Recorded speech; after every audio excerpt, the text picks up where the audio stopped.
Facts stay sharp, yeah, we never confused. From the streets to the world, get the real, no cap. Breaking headlines, put the truth on the map. Hot. God PCV, we bringing the news. Facts stay sharp, yeah, we never confused. From the streets to the world, get the real, no cap. Breaking headlines, put the truth on the map. Fast with the facts, we don't play no games. Reporting what's real, we ain't chasing fame. Call PCV, stay locked, stay tuned. If you want the real talk, we deliver it soon. Call PCV, we bringing the news. Facts stay sharp, yeah, we never confused. From the streets to the world, keep it real, no cap. You're breaking headlines, put the truth on the map. Call PCV, we bringing the news.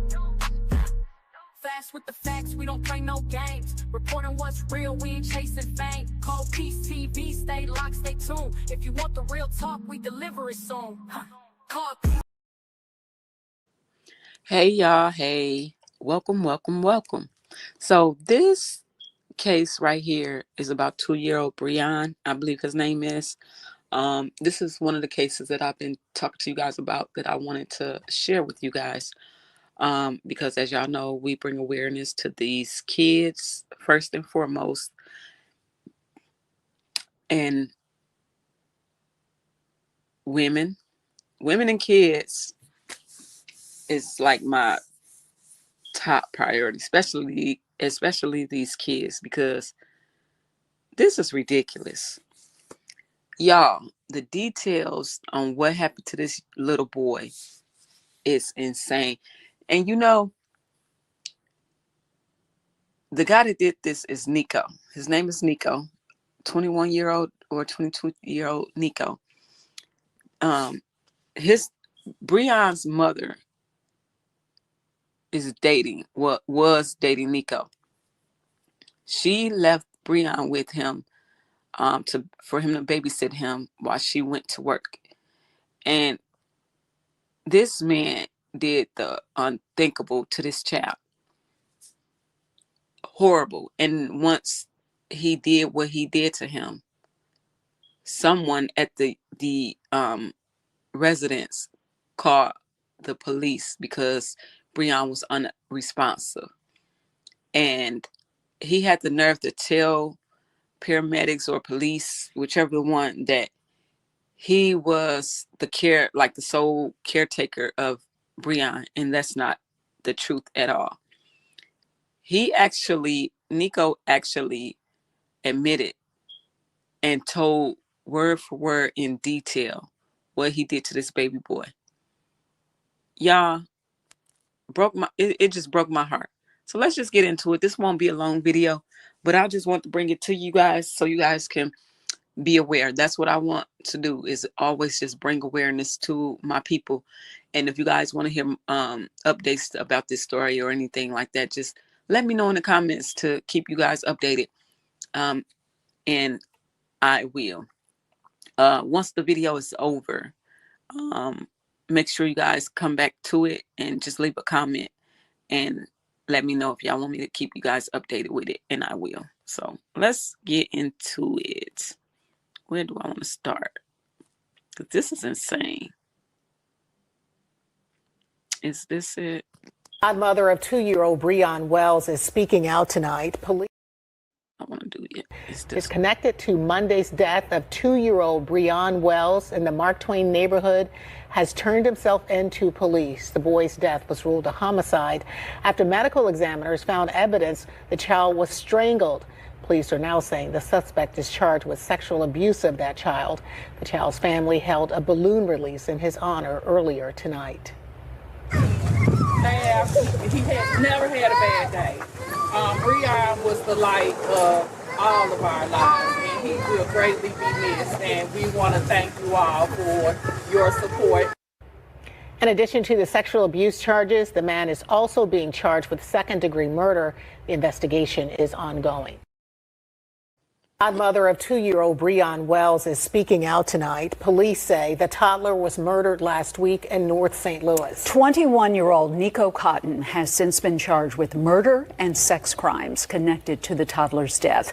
Fox News' Max Deeknight joins us now. Maxwell's godmother told you she is absolutely crushed. Yeah, Mandy, Shirley, that's right. 42-year-old Latoya Johnston told us she loved Breon like he was one of her own.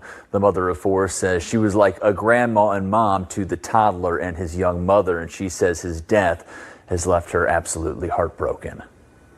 This is a pain I wouldn't wish on anyone in the world. Latoya Johnston says her connection with 2-year-old Breon Wells was instant. She says she first started taking care of him when he was just 3 months old after feeling called to help the boy and his young mom, who was just 19 at the time. He's always smiling. He's never met a stranger. He would sit on the Metro bus and wave at people as they came on. He loved riding the Metro. Last Monday, Johnston got a call that she says will forever change her life. His mom called me screaming and said, "Mom, you got to get to Cardinal Glennon. They just said Breon is dead." And my heart literally stopped, and I was like, "What do you mean they said he's dead?" 21-year-old Nico Cotton, a friend of Breon's mom, was left to babysit the 2-year-old. He now faces charges of second-degree murder and sex crimes after medical examiners found evidence the boy was strangled. Johnston says Breon's mother left the boy with someone she thought she could trust because she needed to work. Right now, we just need prayers, and we just need everyone to just give us grace. Give his mom grace. She's going through enough. She's blaming herself enough. Trust me, you can't make her feel any worse than she already feels. Johnston says she will always carry Breon, who she called Duty, in her heart. She says if she could... Sorry, y'all. I'm eating some ice. But not trying to be funny or anything like that, but I actually found Nico's Facebook page and I went to it, and he do look a little sus to me. Like he got a little sugar in his tank. But my thing is the fact that you went, let me put his face on here, because the fact that you went and you did this to a baby is insane, because you don't want to face your own sexuality or demons, some might say. Like, that's insane to do what you did to a 2-year-old that's defenseless and can't defend for himself. Like, why? Why would you do this to this baby? And I know he was in so much pain. But let's keep going. Breaking stories, a 2-year-old gone way too soon, and today at his preschool, loved ones gathered in his memory. His mother tells me she trusted the man accused, saying she never imagined this happening. At a small preschool in South City, a sea of blue and white balloons drifted into the sky for 2-year-old Breon Wells. Family, teachers, loved ones, and his classmates gathered to remember a little boy whose life was taken far too soon. My baby was so happy. He was so loving. He loved everybody and everything. Bianca Wells, Breon's mother, reminiscing on her little ball of sunshine. He just wanted to be. I'm sorry, y'all. I got interrupted, but let me start this over for you guys. Breaking stories, a 2-year-old gone way too soon, and today at his preschool, loved ones gathered in his memory. His mother tells me she trusted the man accused, saying she never imagined this happening. At a small preschool in South City, a sea of blue and white balloons drifted into the sky for 2-year-old Breon Wells. Family, teachers, loved ones, and his classmates gathered to remember a little boy whose life was taken far too soon. My baby was so happy. He was so loving. He loved everybody and everything. Bianca Wells, Breon's mother, reminiscing on her little ball of sunshine. He just wanted to be a kid and enjoy life. St. Louis Metro Police say the child was left in the care of this man on Monday, October 27th. 21-year-old Nico Cotton, who is said to be a close friend or boyfriend of Breon's mother, is being accused of unspeakable violence. According to court documents, Cotton admitted to sexually assaulting and strangling 2-year-old Breon on Thursday after turning himself in. Prosecutors charged him with second-degree murder, forcible sodomy, statutory sodomy, and abuse of a child resulting in death. It feels like My heart is shattered. Wells says she was at work and left her only son with someone she trusted. She tells me she got the call after working a 10-hour shift Monday. I feel like my baby was put in positions he shouldn't have to be in because of his mama not having much support in her life and nobody to be there for her. So just support your family, be there for them, because you could be like me and I have nothing. Investigators say once Breon arrived to Cardinal Glennon Hospital unresponsive, doctors say his injuries were consistent with abuse. The 2-year-old later died from multiple internal and asphyxial injuries, including a lacerated liver and multiple signs of sexual assault. Wells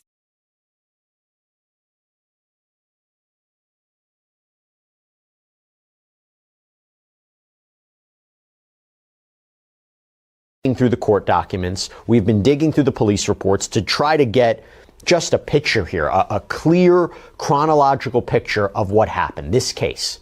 So according to the St. Louis Metropolitan Police Department, this all started with a call for help. October 27th, it's around 10:40 p.m. Police were called to a house in the Mark Twain neighborhood for a 2-year-old boy who was unresponsive. Officials arrive, they rush this child, who again was identified as Breon Wells, to a nearby hospital where he was declared deceased.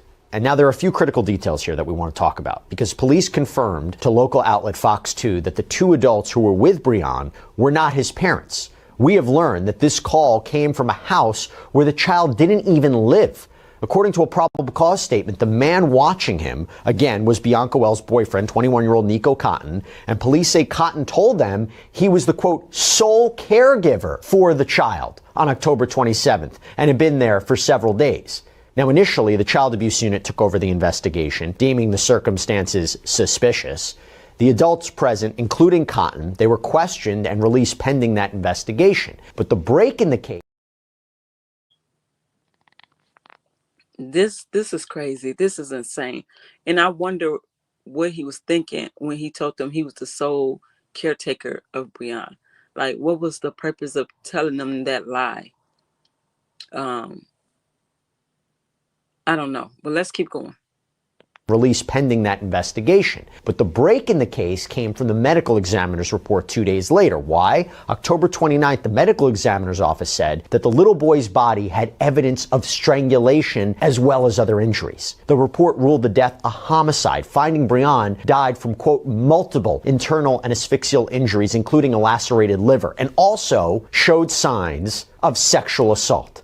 So with this evidence, the case was then transferred to homicide detectives. And faced with these findings, Nico Cotton turned himself in on October 30th. It was then, according to the probable cause affidavit, that he allegedly confessed, admitting to sexually assaulting and strangling Breon. Now, he has since been charged. That's a bit much. Like, I guess he figured that it was no way around it, so he had to tell what he did. I don't know if he felt bad for what he did and feel like that his conscience was eating away at him or whatever, but he should have never did this to this baby. If y'all want more information about this case, let me know, because it's more out there, but I'll bring it if you guys want it. And y'all, I apologize for the interruptions that I was having. I had some technical difficulties. But let's pray for Breon and his mom. Yes, he's deceased, but this should have never happened to him. So I'm going to end this video. Y'all, thanks for watching. Y'all like, comment, subscribe, hit that notification bell. I'm out. Bye. TV, we bringing the news. Facts stay sharp, we never confused. From the streets to the world, to the real. But peace TV, we bringing the news. Facts stay sharp, we never confused. From the streets to the world, get the real, no cap. Breaking headlines, put the truth on the map. Yeah, fast with the facts, we don't play no games. Report on what's real, we ain't chasing fame. Call Peace TV, stay locked, stay tuned. If you want the real talk, we deliver it soon.